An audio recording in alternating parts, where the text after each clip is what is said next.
I promised you, one final note on my whole libertarian rant here. There are arguably a couple of founders of the Libertarian Party. The original Libertarian Party was called FEE, and this was back in the 40s, and it was a business group that put together a sort of political party to put a patina, a business-friendly patina on pro-business policies. And this, morphed into the Libertarian Party through the 40s and 50s, and by the 70s was, a full-blown thing where billionaires and corporations were finding useful idiots to promote their talking points that I, me, mine. How dare government tell me what to do with my body? How dare government tell me, take my money away from me in the form of taxes? How dare government offer me free public roads and free public schools? I mean, that's collectivism. And, there are two intellectual godfathers, or in one case, godmothers, to the libertarian movement. And one of them is Ayn Rand, and the other, of course, is FEE, is the old,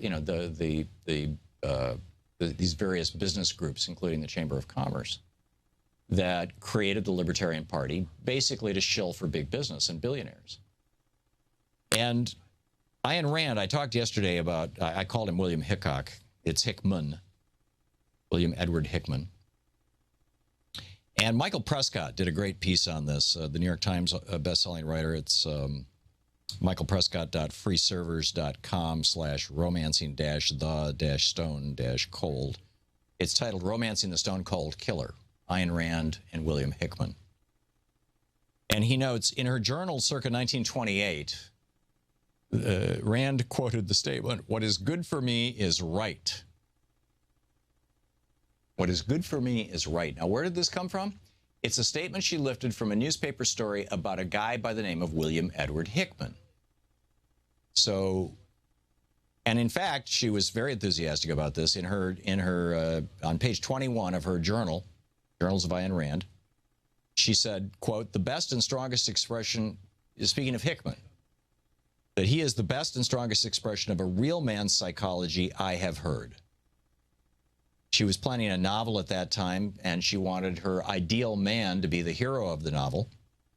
She said he is, and so she decided to model him after William Edward Hickman.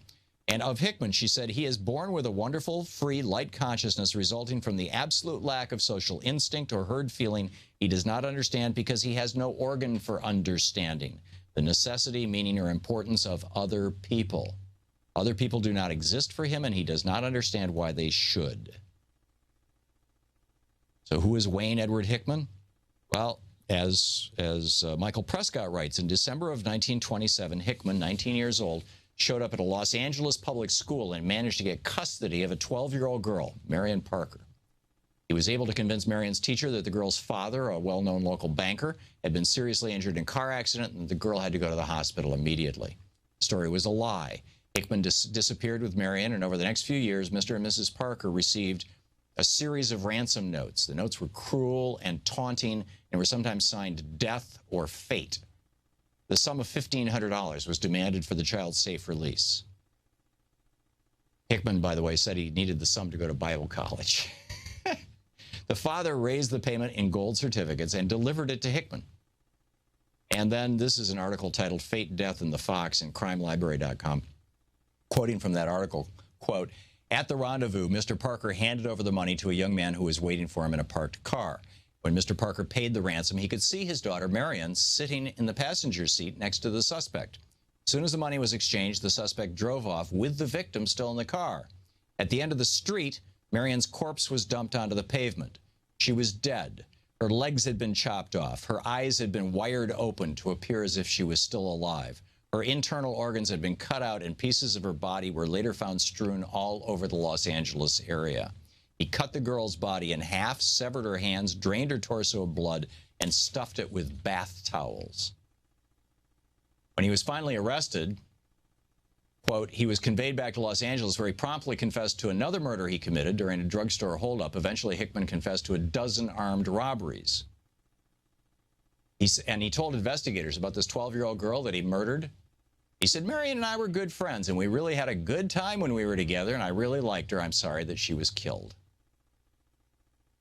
So speaking of this article about this guy, Ayn Rand, in her journal, on page 78 in her journal, she was talking about, this is in her early notes for her novel, The Fountainhead, and she's talking about William Edward Hickman as, you know, a model for this. She says, one puts oneself above all and crushes everything in one's way to get the best for oneself. Fine! Exclamation mark. Speaking of The Fountainhead's hero, Howard Rourke, quote, he has learned long ago, with his first consciousness, two things which dominate his entire attitude toward life: his own superiority and the utter worthlessness of the world. In the original version of her first novel, We the Living, she wrote, what are your masses of humanity but mud to be ground underfoot, fuel to be burned for those who deserve it? Whew. Amazing. Paul Ryan, now this is from a piece by Mark Ames titled How Ayn Rand Became a Big Admirer of Serial Killer William Hickman. Paul Ryan, that's Congressman Paul Ryan, Republican Congressman Paul Ryan, read Ayn Rand and declared with pride, quote, Rand makes the best case for the morality of democratic capitalism. Right, except that Ayn Rand despised democracy.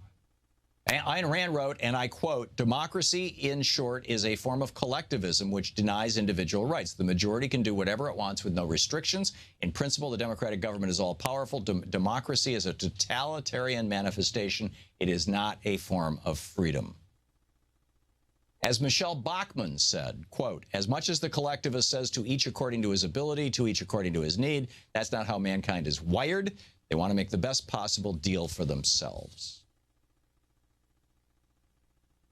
And thus you have the Libertarian Party, whose platform in 1980 says, and you know, by and large to this day, although they've cleaned up their language a lot so that the useful idiots, particularly those who say, well, you know, I don't like Donald Trump and I don't like Hillary Clinton, so I think I'm going to vote with third party. Let's check out the Libertarians.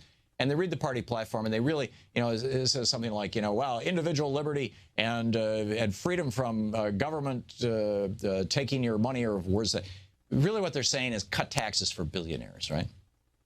So here's the 1980 Libertarian Party platform. We urge the repeal of federal campaign finance laws and the immediate abolition of the despotic Federal Election Commission.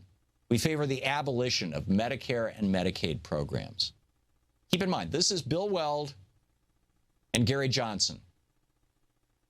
Now, why is it that this list that I'm giving you was not being read by Anderson Cooper when he introduced them on CNN? Why is it that none of these were even questioned? Let me continue. We oppose any compulsory insurance or tax-supported plan to provide health services, including those which finance abortion services. We also favor the deregulation of the medical insurance industry. Right, just let them throw you off the policy when you get sick. We favor the repeal of the fraudulent, virtually bankrupt, and increasingly oppressive Social Security system. Pending that repeal, participation in Social Security should be made voluntary. We propose the abolition of the governmental postal system.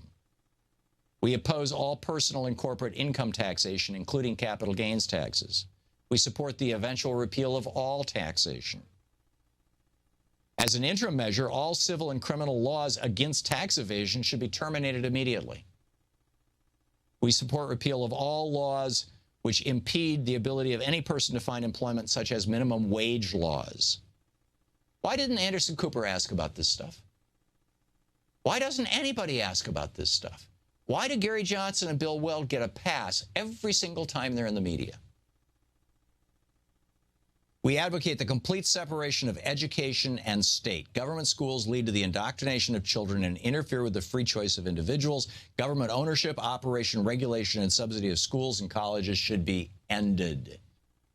How come nobody has asked the libertarians about this? Why is it that, you know, I mean, you've got Hillary Clinton saying, we want to make college free for young people. You've got libertarians saying, end all government support of colleges, period, and schools.